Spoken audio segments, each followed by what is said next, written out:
savoir qui d'entre vous pensez que vous êtes crédible. C'est gênant de ne pas lever la main, hein? Pardon, monsieur? Face à qui? En fait, on va parler de crédibilité ensemble aujourd'hui. Et à main levée aussi, qui d'entre vous offrez du service à la clientèle dans vos entreprises? À main levée. OK? Et qui d'entre vous offrez de l'expérience client, pas du service à la clientèle? OK, on va regarder voir la différence entre les deux.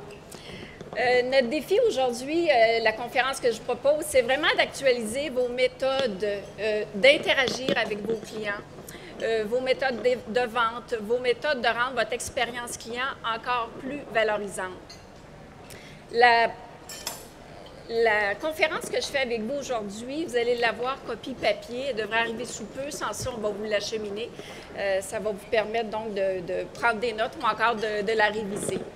Alors, il y a un auteur qui s'appelle Dan Richard et qui disait, entre autres, dans son livre « Client séduit, client acquis », en 91, les clients disaient ceci. Les clients disaient « Moi, je reste avec vous, sauf si vous me donnez une bonne raison de partir. » Pour ceux d'entre vous qui avaient vécu le monde des affaires en 91, cette phrase-là vous dit certainement quelque chose. En 2001, les clients ont commencé à dire « Moi, je pars, sauf si tu me donnes une bonne raison de rester. » Ça résonne certainement quelque chose à vos oreilles, cette phrase-là, parce que dès le début des années 2000, les clients ont commencé, le pouvoir du pendule, à dire « Oui, la compétition est féroce, les clients sont instruits, les clients sont éduqués, les clients sont exigeants. » Bref, les clients sont comme vous lorsque vous êtes sur le mode client et lorsque vous achetez. Moi, voici ce que je vous dis à l'aube de l'année 2018. Les clients vous disent ceci. Moi, je reste avec vous à la condition que vous me prouvez hors de tout doute que vous êtes la personne la plus crédible pour ma business. Un. Deuxièmement, les clients vous disent également, je reste avec vous si vous me prouvez que vous êtes différent. Les gens veulent acheter le plus, la valeur ajoutée, la différence.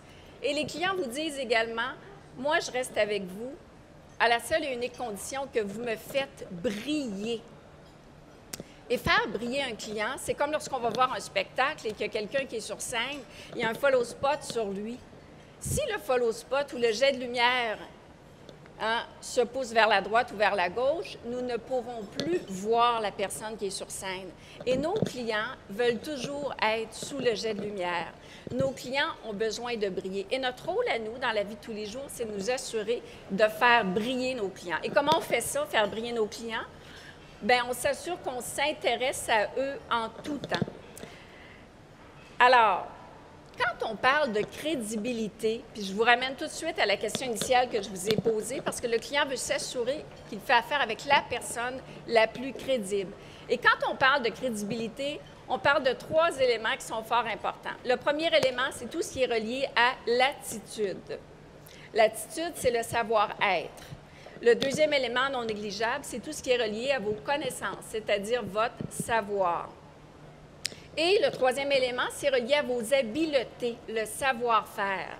Pour être compétent aux yeux de vos clients, vous devez en tout temps avoir ces 3 éléments-là. À preuve du contraire, le client va choisir quelqu'un d'autre. D'ailleurs, si je vous demandais qu'est-ce qui était le plus important de ces 3 points-là il y a 10 ans, lorsque vous embauchiez quelqu'un dans votre entreprise, est-ce que c'était l'attitude, les connaissances ou les habiletés? Les connaissances, c'est ce qu'on retrouvait. Et aujourd'hui, je vous challenge un petit peu. Le point le plus important, c'est quoi? L'attitude, le savoir-être. Parce que l'attitude, vous n'avez pas de pouvoir là-dessus. Hein? La personne, vous l'embauchez pour son attitude avant tout. Et s'il a vraiment le goût d'apprendre et qu'il a de belles valeurs, bien, vous savez qu'il peut apprendre et grandir chez vous. Donc, vos clients s'attendent à faire affaire avec quelqu'un qui a ces 3 éléments-là. Et c'est vraiment non négligeable, c'est primordial. C'est relié vraiment avec la crédibilité. Mon Dieu, je ne vous montrerai pas cette diapo-là, je vais revenir tout de suite. Je vais vous questionner plutôt. Vous, là, qu'est-ce qui fait que vous êtes crédible?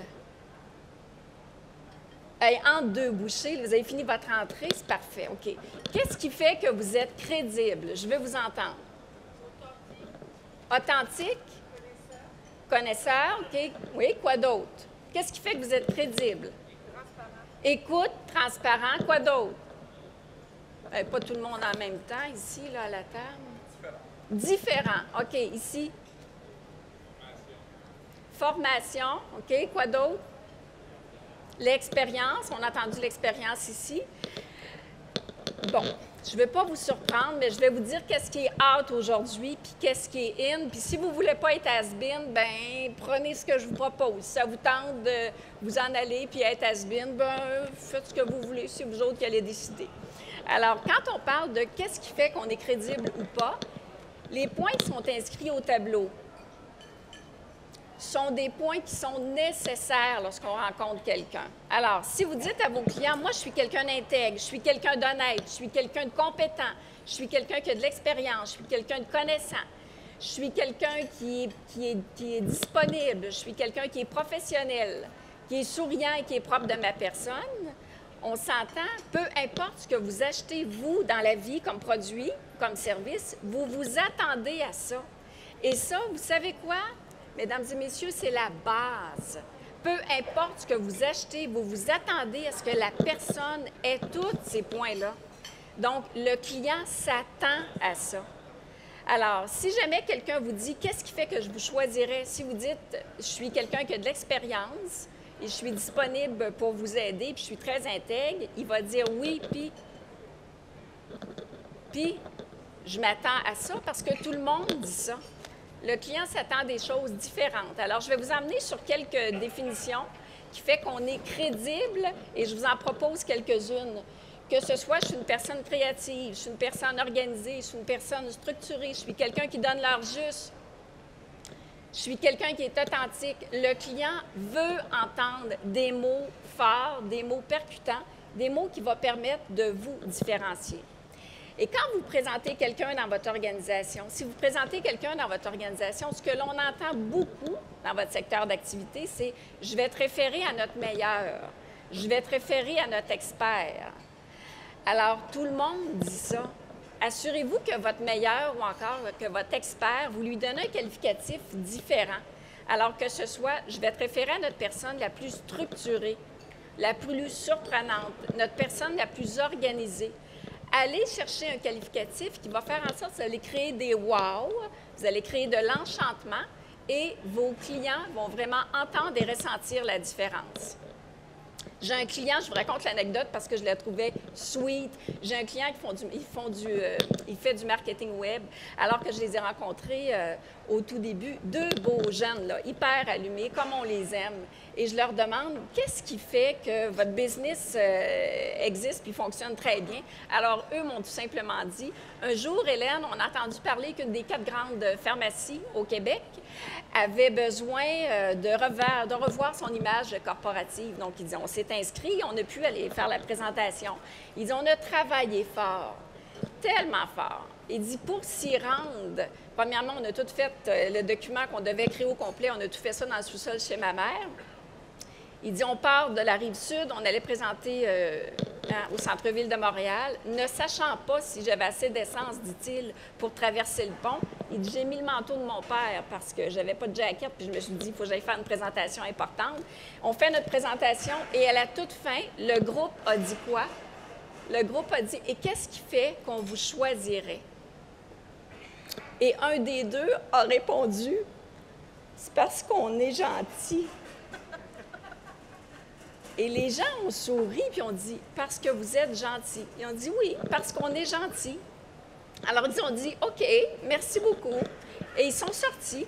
Il dit, rendu dans l'ascenseur, il dit « J'étais avec mon partner et mon partner me dit « Parce qu'on est gentil ». Tu n'avais pas quelque chose d'autre de plus intelligent à dire que parce qu'on est gentil. Il dit « Non, puis moi, ma mère m'a tout le temps dit que si j'avais rien à dire, au moins, il fallait que je sois gentil ».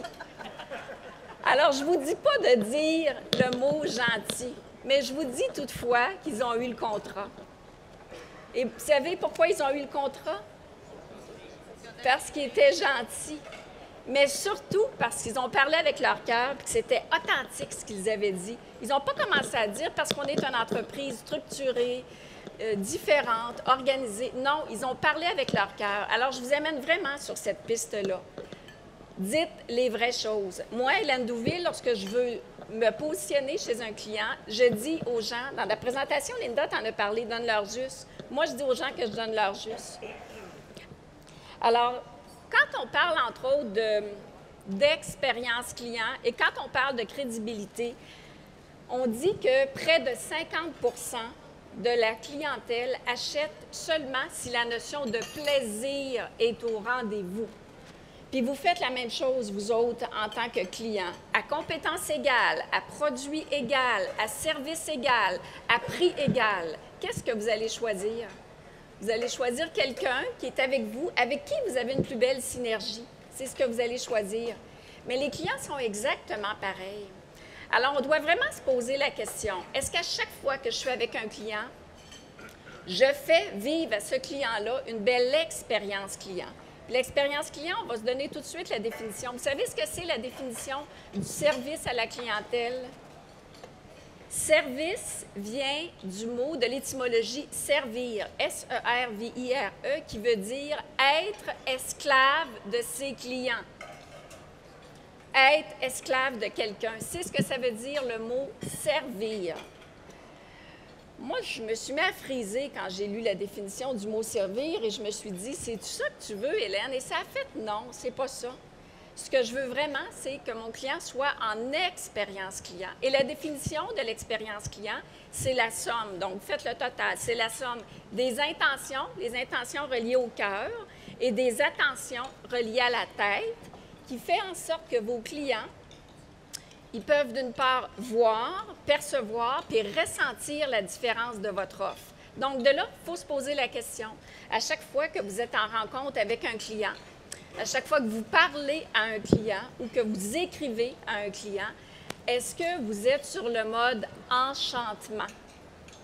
Est-ce que votre client ressent la différence quand il parle à quelqu'un dans votre organisation, que ce soit vous ou quelqu'un d'autre dans votre organisation? Est-ce que vous générez des wow? Est-ce que vous êtes sur le mode séduction? Et l'expérience client, c'est ça. Et la notion de plaisir partagé, c'est ça. Et le client doit le ressentir. On doit se poser la question, est-ce que parfois on collabore avec nos clients comme si on était sur le mode un peu de l'an 2000? Peut-être que oui, peut-être que non. C'est vous autres qui le savez dans vos organisations. Nous, quand on a fait faire, un moment donné, on est en train de le faire refaire, mais quand on a fait faire notre site Web, on a fait appel à 3 entreprises, comme bien des gens font. Première entreprise, bien, c'était 3 références. La première entreprise, on est 4 filles, nous autres, au bureau. Fait que 4 filles, qu'est-ce que ça fait? C'est organisé, ça prépare, ça jase, ça parle ensemble. Ça veut tout contrôler. Tu sais, le mot contrôle, les filles, ça nous ressemble des fois. Hein? Alors, on avait tout préparé, le site Web au complet. On fait venir la première firme, puis la première firme, on lui demande, puis, qu'est-ce que vous en pensez? Voici ce qu'on a fait. Et la dame, d'une gentillesse extraordinaire, me dit, mais c'est tellement parfait ce que vous avez fait. Hey, c'est-tu bon pour l'ego de se faire dire que ce qu'on a fait, c'est parfait? Donc, on a dit, elle gagne des points, elle. On n'a pas rencontré les 2 autres compagnies, mais elle gagne des points. Bref, on rencontre la deuxième entreprise qui nous dit que ce qu'on avait fait était vraiment très bien, mais qu'elle se permettrait d'ajouter quelque chose d'autre, vraiment pour bonifier, pour se différencier. Fort intéressant. Fait qu'on s'est dit, wow, ça aussi, ça nous tente. Là, je vous ramène, on est en 2012 ou en 2013. La 3e personne se présente, c'est une référence aussi, arrive au bureau 8h30 le matin. Tu sais, le cheveu au nord-est, là, avec le café qui est de même, que tu ne sais pas s'il se lève ou s'il va se coucher. Et il arrive à côté de nous et on commence à lui présenter tout notre projet. Et vous savez ce qu'il a eu le culot de nous dire? Il dit, je m'excuse, les filles, là, vous faites un peu année 2000. On est en 2012-2013. Là, on a fait quoi? Il a dit, bon, oui, ce que vous avez fait là, ça ne tient pas la route. On est insultés. On l'a choisi. On l'a choisi pourquoi? Bien, parce qu'il a osé nous sortir de notre zone de confort. Il a osé nous amener plus loin. Il a osé nous faire réfléchir sur l'importance de faire des choses différemment. On ne le regrette pas du tout. On fait un nouveau site Web avec eux autres. Alors, c'est bien important de se poser la question, est-ce qu'à chaque fois que vous êtes en lien avec un client, votre client vit une expérience client? Est-ce que vous êtes sur le mode enchantement, séduction, ou est-ce que vous créez des wow? Une façon de faire, de s'assurer qu'on est en lien direct avec les clients, ce n'est pas une formation ce midi, c'est une conférence, c'est de s'assurer qu'on pose les bonnes questions aux clients. Ce que j'ai remarqué du secteur de la construction, depuis que je patauge là-dedans, ça fait quelques années, c'est qu'on est très, très fort sur le mode telling au lieu du mode asking. On dit des choses au lieu de demander. Et on dit, nous autres, on fait ça. Nous autres, on est bons là-dedans. Nous autres, on peut faire ça pour vous. Et on se positionne beaucoup en faisant du telling. Et sincèrement, si vous voulez faire briller votre client, si vous voulez vous assurer que votre client, en tout temps, sait qu'il parle à la personne la plus crédible, on doit avant tout faire du asking, c'est-à-dire poser les questions. Les 3 types de questions toutes simples que j'ai à vous proposer, il y a des questions ouvertes. Moi, je les appelle mes questions José Lito Michaud. Raconte-moi. Parle-moi. Des questions qui vont faire en sorte que le client va parler. Le client va dire c'est quoi son projet. Qu'est-ce qui fait qu'il vous choisirait? Des questions, le deuxième type de questions sont des questions que j'appelle des questions dirigées. Et des questions dirigées, ce sont des questions qui amènent le client dans une direction bien précise. Et finalement, le troisième type de question avec laquelle habituellement les gens ont beaucoup de talent, je m'inclus là-dedans, c'est des questions fermées. Hein? As-tu, peux-tu, veux-tu? Que le client répond oui ou encore il répond non. Là, je vais vous faire tout de suite une première confidence. Lorsque vous posez une question à quelqu'un et que cette personne-là, vous savez qu'elle est peut-être un petit peu mal à l'aise ou qu'elle ne vous donne pas l'heure juste, vous savez que parfois, elle ne répondra pas ce qu'elle devrait répondre. Alors, un oui devient, c'est-à-dire un oui part de 2 non. Je vous donne un exemple. Vous appelez un client et vous dites à ce client-là, « Est-ce que je te dérange? » « Non, non. » Il est en train de vous dire oui. Est-ce que j'appelle dans un bon moment? Oui, oui. Il est en train de vous dire non. Puis écoutez-vous, portez attention au bureau, puis vous ne savez pas idée comment ça fonctionne à la maison, ça. Moi, quand je demande à mon fils, voudrais-tu sortir les poubelles? Oui, oui. Je sais que ça veut dire non.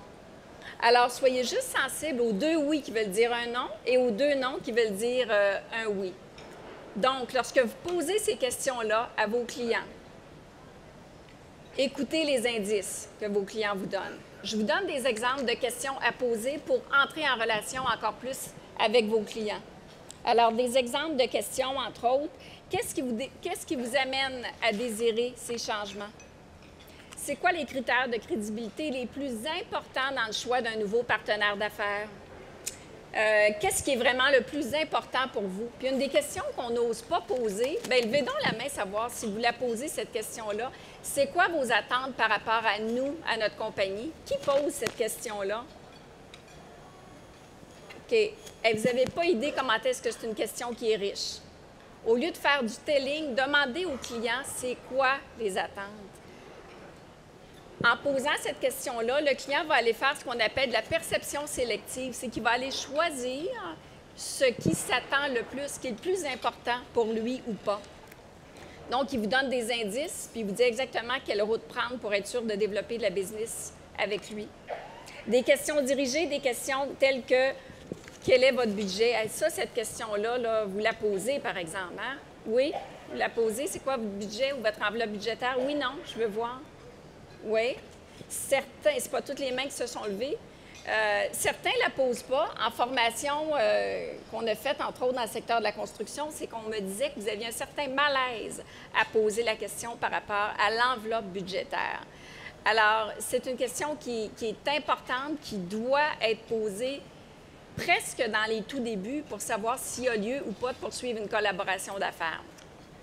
Des questions telles que la question que je vous propose de poser, qui partage le processus décisionnel avec vous? Alors, c'est beaucoup plus élégant que de dire, est-ce que c'est vous qui prenez la décision? Oui, oui. Hein? Ça se peut que ça veuille dire non. Alors, et finalement, les questions fermées, donc les questions qui nous amènent avec un oui ou encore avec un non. Donc, on se souvient d'une chose, lorsqu'on est en relation client, garder le focus sur notre client, c'est ce qu'il y a de mieux. Vous savez, il y a un andragogue qui s'appelle Kolb, K-O-L-B, qui, lui, a décortiqué le processus d'achat, puis le processus de vente qui est exactement le même. Et le processus d'achat et de vente est le suivant. À chaque fois que vous rencontrez quelqu'un de nouveau, un nouveau client, un nouveau collègue, une nouvelle personne, vous scannez de façon inconsciente cette personne-là. Le saviez-vous? Dites-moi pas oui, oui. Ça se peut que ce soit. Alors, vous passez à travers les 4 étapes. Ces 4 étapes sont les suivantes. C'est l'expérience, la réflexion, la conclusion et finalement l'adhésion. Si vous allez faire l'épicerie puis qu'il y a une dame qui est au bout d'un allée pour vous faire déguster un petit jus, bon, il n'y a pas grand monde qui fait l'épicerie ici. OK, SAQ, mettons, SAQ. OK? Alors, qu'est-ce qui se passe à la SAQ? Bien, vous arrivez puis on vous fait déguster un vin. Qu'est-ce que vous faites? Vous faites l'expérience. Vous le prenez, vous le mettez à votre bouche. Premier élément, expérience. Deuxième point, vous réfléchissez. Je l'aime ou je ne l'aime pas. Troisième point, puis ça va vite dans votre tête, conclusion. Et quatrième point, adhésion, vous le cherchez ou vous dites, je vais rester avec le vin que j'avais choisi. Et chaque fois que vous rencontrez quelqu'un, vous scannez cette personne-là, vous passez à travers ces 4 éléments-là. Et chaque fois qu'un client vous rencontre ou rencontre un membre de votre équipe, c'est ce qui se passe. C'est ce que vous avez fait avec moi, là, les 2 premières minutes que j'ai commencé à parler. Là. Alors, ça, c'est tout à fait normal. Et vos clients vont le faire. Donc, assurez-vous en tout temps de compter des points au tout début et d'être sur le mode expérience client, assurément. La deuxième partie de la présentation, je voulais vous la donner très concrète et précise. Dans mes livres, j'ai des chapitres complets là-dessus, mais je voulais vous en donner quelques-uns. Entre autres, c'est le pouvoir des mots. En négociation puis en expérience client, le pouvoir des mots prend tout son sens. Et lorsqu'on parle, entre autres, du pouvoir des mots, bien, le pouvoir des mots vous amène de meilleurs résultats ou encore des résultats plus rapidement. Et si vous en doutez, ce serait intéressant juste d'écouter, je vous donne un exemple, d'écouter les messages que les gens laissent sur les boîtes vocales. D'écouter également votre message à vous sur votre boîte vocale. Le pouvoir des mots nous amène au succès plus rapidement ou pas. Je vous donne un exemple. Puis dites-moi s'il y a des gens qui ont ce genre de message-là sur leur boîte vocale. Bonjour, ici telle personne de telle compagnie. Je ne suis pas disponible pour le moment. Qui dit ce message-là sur sa boîte vocale? OK. Une boîte vocale, mesdames et messieurs, ça sert à quoi? À prendre des messages. Fait que c'est pas important de dire que vous n'êtes pas disponible. Parce que votre boîte vocale est faite pour ça. Au même titre que les gens disent « je ne suis pas là pour l'instant », bien, on le sait si on parle à ta boîte vocale que tu n'es pas là pour l'instant.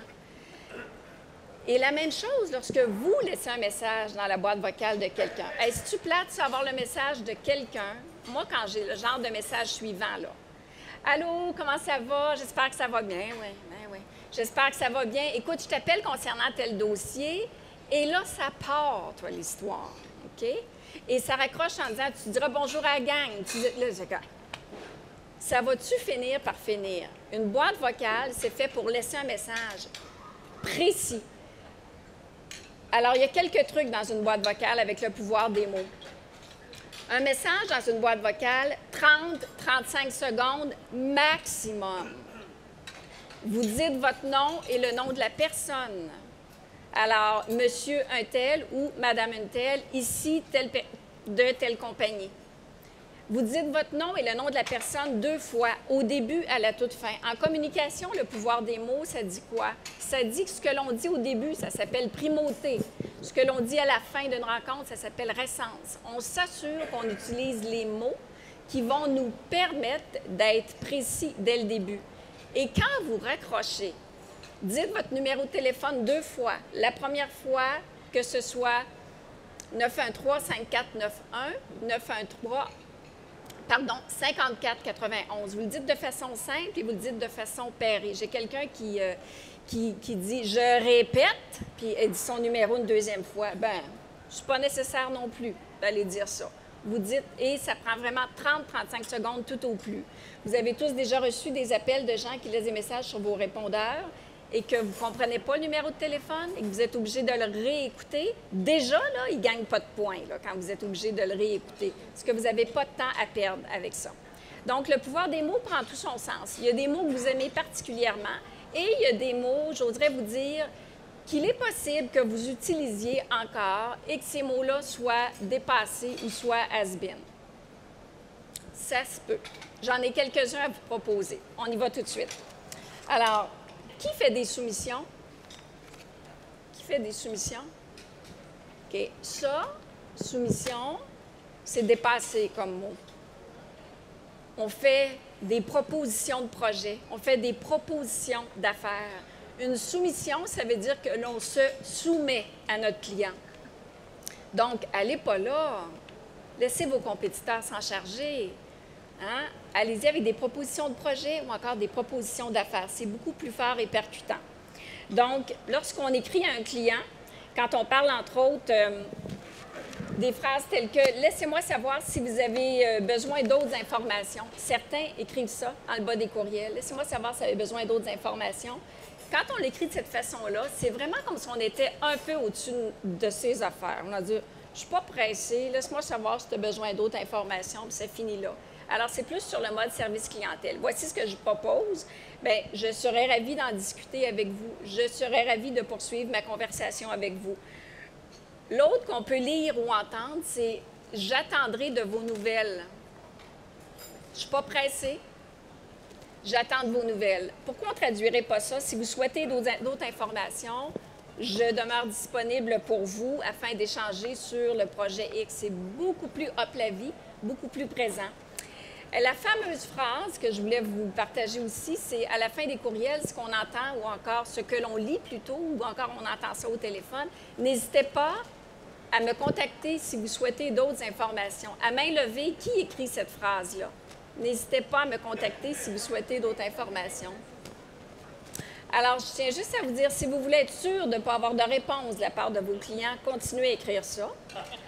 Parce que le mot « hésiter », c'est le mot le plus stagnant de la langue française, puis en plus, on le met à la négation. Alors, ça n'incite pas le client à aller de l'avant. Il y a des gens qui viennent dans les salles de montre, et quand on va reconduire nos clients, une fois qu'ils sortent de la salle de montre, dans bien des cas, j'entendais, parce qu'on a fait de l'achat mystère. Alors, je suis contente de vous avoir accueillis aujourd'hui. Si jamais vous avez besoin de quoi que ce soit, bien, n'hésitez pas à appeler nous. On vient tout défaire en faisant ça. Alors, on vient d'envoyer cette phrase-là au cerveau du client et ce n'est pas nécessairement gagnant. Je vous propose plutôt, j'accueillerai vos commentaires ou recommandations avec plaisir. Si vous souhaitez poursuivre cette conversation-là, je serais ravie d'échanger avec vous. Allez avec des mots qui sont beaucoup plus up la vie, des mots qui sont beaucoup plus vivants. Je vous écris afin de savoir si vous avez pris votre décision ou je vous appelle pour savoir si vous avez pris votre décision. On entend ça parfois. Alors, je vous propose plutôt des mots puis des phrases telles que « Je souhaiterais connaître vos intentions par rapport au projet ». Au même titre qu'il y a des gens qui vont, au lieu de faire des suivis, vont dire « Je t'appelle pour savoir si tu as eu le temps de regarder ma soumission ». Si on entend ça. « As-tu eu le temps de regarder ma soumission ?» Le client, bien, c'est un oui ou c'est un non. Alors, soyez attentifs au oui-oui ou encore au non-non. Et s'il dit non, je n'ai pas eu le temps de la regarder, vous n'êtes pas plus avancé. Alors, c'est pour ça que lorsqu'on utilise les mots, je vous propose, je vous appelle afin de savoir ou encore de connaître vos intentions, c'est beaucoup plus fort. J'ai lu dans des courriels, j'ai tenté de vous rejoindre 2 fois, mais sans succès. Ou encore, ça fait 2 messages que je vous laisse, je prends l'initiative donc de vous rappeler. C'est un peu, c'est un peu incisif comme mot. Choisissez plutôt, j'aimerais bien poursuivre notre conversation d'affaires à votre convenance. Allez-y avec quelque chose de beaucoup plus doux et élégant. J'aimerais savoir quand pensez-vous commencer le projet? Ça aussi, ça peut être un petit peu directif. Allez-y plutôt quand on parle avec le pouvoir des mots, connaissant l'importance que vous accordez à ce projet-là. Sachez que je demeure vraiment disponible pour échanger avec vous si vous avez des informations additionnelles que vous souhaiteriez. Et quand on parle de phrases, bien naturellement, on va y aller avec la partie des mots beaucoup plus courts. Des mots tels que « contrat ». Est-ce que vous utilisez encore le mot « contrat » dans vos entreprises à main levée qui utilisent le mot contrat? Oui? Alors, les contrats, bien, vous pouvez le changer pour accord ou encore entente. Alors, allez-y avec quelque chose de plus agréable, plus doux. Prix, tarif, coût. Investissement, honoraire, c'est beaucoup plus agréable que prix, tarif, coût. Payer et dépenser. Alors, allez-y avec des mots tels que investir et rentabiliser. Et ça, c'est une question de pratique, hein? Il y a un sourire ici qui veut dire j'aime ce que j'entends. Ça fonctionne, c'est ça qui est le pire, mais vous n'êtes tellement pas obligé de me croire. Mais ça fonctionne. Alors, je vous ai parlé précédemment de soumission, entre autres d'offres de services ou encore un estimé, de changer ça pour proposition d'affaires ou encore pour proposition de projet. Une démonstration, allez plutôt parler de présentation. Le fameux « j'ai un service à vous demander », ça, c'est plate de se faire demander ça. Moi, quand le téléphone sonne, quelqu'un m'appelle et me dit « Hélène, j'ai un service à te demander ». Premièrement, le premier mot qui me vient en tête, c'est « encore », si c'est quelqu'un qui... Ou encore, c'est l'autre mot qui me vient, c'est « j'ai tellement pas de temps ». C'est ça qui se passe. Oui, oui, hein? J'ai un service à te demander. Oui, oui. Si on transforme le mot « service » par le mot « conseil », étonnamment, vous allez avoir du temps. Étonnamment, vous allez avoir le goût de l'aider, cette personne-là qui vous appelle. Pourquoi? Parce qu'on va solliciter, donc, votre intelligence et votre ego. Et les gens qui nous appellent, qui disent « j'ai un service à te demander » et qu'à la toute fin, nous disent « ça ne te dérange pas hein, si je nomme ton nom? » Ben oui, ça me dérange. Ça se peut qu'on soit mal à l'aise. Donc ça fait partie des phrases et des mots en expérience client que l'on ne devrait plus faire. Alors, je t'appelle parce que j'ai un conseil à te demander. La dernière fois qu'on s'est rencontrés, tu me parlais que telle entreprise œuvrait dans tel secteur d'activité. Si j'avais à les contacter, ce serait quoi le meilleur conseil que tu aurais à me donner? Allez-y de cette façon-là et saisissez bien la subtilité du mot « conseil » et l'impact. Plus vous êtes crédible aux yeux de cette personne-là à qui vous demandez conseil, plus cette personne-là va faire des pieds et des mains pour vous. Dans bien des cas, il va dire « laisse-moi l'appeler pour vous hein? ». Ou encore, il va dire « je vais écrire un courriel et je vais te mettre en CC ». Donc, la richesse du mot « conseil » prend tout son sens. Des mots tels que fournisseur, bien, ça fait partie des mots qu'on n'utilise plus, assurément. On parle de partenaire, c'est beaucoup plus solide, c'est beaucoup plus vivant aussi. Des mots tels que, des phrases telles que « je ne savais pas hein? ». On a eu tout ça se faire dire lorsqu'on demande quelque chose à quelqu'un. Non, mais je ne savais pas. Ou encore, je ne savais pas, on ne me l'a pas dit. Ou c'est pas de ma faute, hein? Quand on entend ça. On n'a pas l'impression qu'on est sur le mode expérience client. Alors, pourquoi ne pas changer ces phrases-là telles que « je m'en occupe personnellement, je regrette que ce soit arrivé ». Il y a des gens, lorsqu'ils achètent vos produits, vos services, une des phrases qu'ils ne veulent pas entendre, tout ce qu'on a de besoin pour terminer le contrat ou encore finaliser le dossier. Mais je trouve que ça fait un peu préarrangement funéraire, finaliser le dossier, terminer l'entente, terminer le contrat. Allez-y plutôt par débuter. Parce que vous débutez une relation d'affaires avec quelqu'un. Vous ne terminez pas, vous ne finissez pas, vous débutez avec le client.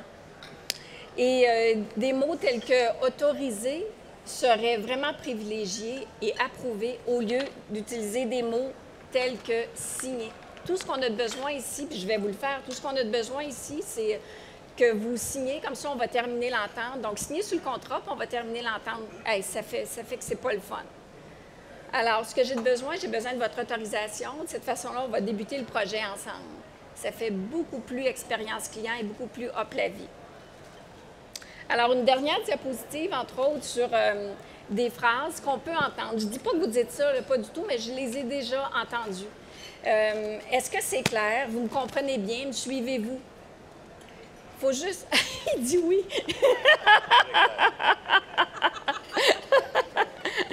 C'était une farce, là. C'est pas à vous que je parlais, là. La bonne réponse. Vous avez la bonne réponse, c'est sûr. Alors, j'aurais plutôt préféré vous dire, est-ce que je m'exprime correctement? Est-ce que la façon que je vous l'ai expliqué, c'était correct, ça répondait à vos besoins? Il n'y a pas un client à qui vous allez demander, « me suis-tu? C'est-tu clair? » qui va dire « Non, je ne suis pas », c'est assez rare. Parce qu'il ne veut pas être le toto de la journée. Il ne veut pas être celui qui ne comprend pas. Donc, c'est bien important de parler en « je » plutôt que de parler en « tu ». Le fameux « je suis d'accord avec vous, mais », est-ce qu'il y a des gens qui disent ça? Moi, je fais partie de ces gens-là qui disent « je suis d'accord avec vous, mais ». Et quand on dit à quelqu'un « je suis d'accord avec vous, mais », qu'est-ce qu'on est en train de lui dire? « Je ne suis pas d'accord ». Je ne suis pas d'accord, c'est ça qu'on est en train de lui dire. Et une collègue de travail me disait « Hélène, tu m'énerves quand tu dis « je suis d'accord avec toi, mais » parce que tu me dis que tu n'es pas d'accord. Elle dit « Voici ce que je te propose. Tu devrais plutôt dire parce que mon « mais » il sort rapidement. Alors, je suis d'accord avec vous, puis là, j'y pense, puis je mets quasiment une virgule dans ma tête. Et là, je fais « maintenant ». Voici ce que je vous propose dans un autre ordre d'idées. En faisant ça, je ne suis pas en train de dire au client que je ne suis pas d'accord, je suis en train de lui dire que oui, je suis d'accord avec lui. Maintenant, j'ai une autre façon de voir les choses ou encore j'ai une autre proposition à lui faire. Et c'est beaucoup moins offensant, c'est beaucoup plus doux et subtil. Des phrases telles que « j'ai jamais dit ça »,« non, non, vous ne m'avez pas compris » ou encore « vous m'avez mal saisi ». Ça, je suis certaine, vous ne dites pas ça à vos clients, mais on va se dire les vraies affaires. Dans nos bureaux, à l'intérieur de nos organisations, on a le talent de se dire ça. Non, non, tu comprends rien. Moi, j'entends ça là, des fois. Là. Tu comprends rien, tu ne m'as pas saisi. Non, non, c'est pas ça du tout. Un client, on n'ose pas dire ça. Et pourtant, le client le plus important pour votre organisation, c'est votre équipe de travail, c'est votre client interne. Parce que plus votre client interne est bien traité dans votre organisation, mieux il va traiter vos clients externes. Alors, pardonnez-moi, je me suis mal exprimée ou encore d'autres personnes avaient la même question ou encore avaient la même préoccupation. Je vais vous l'expliquer différemment. C'est beaucoup plus expérience client de le dire de cette façon-là. La phrase « Je vous remercie du temps que vous m'avez consacré, que vous m'avez accordé », ça, j'entends ça beaucoup. On est sur le mode soumission là, quand on fait ça. Là. Je vous remercie du temps que vous m'avez consacré. Bien non, le client, s'il est avec vous, c'est qu'il est en train d'investir, il est en train d'être meilleur, il va connaître davantage ce qui se passe. Donc, c'est vraiment, je vous remercie d'avoir investi ce temps-là avec moi. Parler du mot « investissement », c'est beaucoup plus fort. Donc, chez nous, on dit entre autres que ce n'est pas ce qu'on fait pour le client qui compte, mais c'est vraiment ce que le client perçoit. Et pour conclure la rencontre de ce midi, j'avais entre autres une brève réflexion sur les bons coups parce que les bons mots ne coûtent vraiment pas plus cher que les mauvais. Puis les mauvais, bien, des fois, on en parle, on en échappe quelques-uns parce qu'on fait ça rapidement puis on est pressé. Donc, quelques pistes. Assurez-vous dans un premier temps qu'à chaque fois que vous êtes avec un client, vos intentions sont justes et bonnes. Alors, vous vous posez la question, autant vous que les gens qui collaborent avec vous dans votre équipe, on va rencontrer ce client-là, c'est quoi notre intention, c'est quoi notre objectif. Communiquez vraiment avec clarté, parce que ce qui est clair pour vous, je dois vous dire que ce n'est pas clair pour tout le monde. Acceptons donc que notre client n'ait pas vos connaissances. Vous baignez dans votre secteur d'activité à tous les jours, vous parlez dans un langage qu'on ne comprend pas, et pour vous, c'est l'évidence même. Donc, de se rendre compte que, OK, parfait, nous, on se comprend dans notre organisation, mais peut-être que nos clients ne comprennent pas. Relisez vos courriels à haute voix, enfin, les courriels les plus importants. Et si c'est un courriel moins agréable à écrire à quelqu'un, avant de peser sur « Send », dites-vous bien que si ce courriel-là, vous aviez à l'imprimer, est-ce que vous oseriez le mettre dans la cafétéria de votre organisation, puis qui pourrait être vu par tout le monde? Posez-vous cette question-là. Préparez-vous avant même de rencontrer un client parce que le pouvoir des mots prend tout son sens et ça se peut que les clients aient des objections, ça se peut qu'ils ne soient pas d'accord, ça se peut qu'ils s'objectent à ce que vous dites. Donc, préparez-vous. Préparez-vous lorsque vous allez rencontrer un client, si vous êtes deux personnes, qui est dans le siège du conducteur et qui est dans le siège du passager. Préparez-vous également à présenter la personne qui vous accompagne en le positionnement. Inspirez-vous de la grille que je vous ai présentée précédemment. Donc, comment je vais présenter cette personne-là? Est-ce que c'est notre personne la plus structurée, c'est notre personne qui est la plus organisée, la plus créative? Allez choisir des mots qui vont permettre de faire briller la personne qui vous accompagne. De cette façon-là, ça rassure le client. Posez des questions, les questions suivantes. Posez-vous ces questions-là. Est-ce que l'empreinte que je laisse chez ce client-là, ou lorsque j'accueille un client chez nous, est-ce que cette empreinte-là, c'est l'empreinte que je veux que le client se souvienne? Je n'ai pas 3 chances. Hein? Dans bien des cas, j'en ai une. L'autre question qu'on doit se poser, est-ce que le client sait hors de tout doute que je suis la personne la plus crédible pour lui et que notre entreprise est la plus crédible aussi? Donc, votre positionnement d'équipe se situe où? Dans les autres questions, avant même de rencontrer un client, questionnez-vous quel nouveau mot positif est-ce que j'ai le goût d'utiliser? Quel nouveau mot différent qui va me permettre d'être plus stratégique? Est-ce qu'en tout temps, je vais garder le focus sur mon client au lieu de garder le focus sur mon produit? Donc, les fameux telling versus les asking. Et si vous étiez ce client-là et que vous pouviez vous observer, est-ce que vous auriez le goût de vous connaître? Est-ce que vous auriez le goût de vous rencontrer? Est-ce que vous auriez le goût de faire affaire avec vous? On doit se la poser, cette question-là. Et en terminant, bien, après chaque rencontre qu'on a avec un client, après chaque appel téléphonique, après chaque échange courriel, est-ce que, hors de tout doute, votre client vient de vivre un moment mémorable? Est-ce qu'il a été séduit? Est-ce qu'il a été enchanté? Bien, ça fait partie des belles questions qu'on doit se poser.